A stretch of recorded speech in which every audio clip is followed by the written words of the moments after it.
ஸ்டாலினை முன்னிலைப்படுத்துவதை திமுகவினரே ஏற்றுக்கொள்ள மாட்டார்கள் என மு.க. அழகிரி மீண்டும் அதிரடியாக கருத்து தெரிவித்திருப்பது திமுகவினரிடையே பெரும் சலசலப்பை ஏற்படுத்தியுள்ளது. மண் குதிரையாகிவிட்ட ஸ்டாலினை முன்னிலைப்படுத்தும் திமுகவுக்கு சட்டசபை தேர்தலிலும் படுதோல்வியே கிடைக்கும் எனவும் அழகிரி சாடியுள்ளார். கருணாநிதியின் குடும்பமாக மாறிவிட்ட திமுகவில் பதவிச் சண்டை உச்சக்கட்டத்தை அடைந்த போது ஸ்டாலினுடன் ஏற்பட்ட மோதல் காரணமாக திமுகவிலிருந்து வெளியேற்றப்பட்டவர் மு.க. அழகிரி. சட்டசபை தேர்தல் நெருங்கி வரும் நிலையில் தற்போது மீண்டும் ஸ்டாலினுக்கு எதிராக மு.க. அழகிரி அதிரடியாக பேட்டியளித்து வருகிறார்.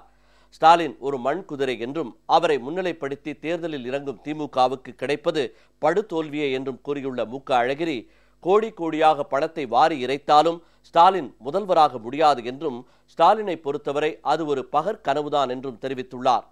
ஸ்டாலினை முன்னிலைப்படுத்துவதை திமுகவினரை ஏற்றுக்கொள்ள மாட்டார்கள் என்றும் அழகிரி கூறியுள்ளார்.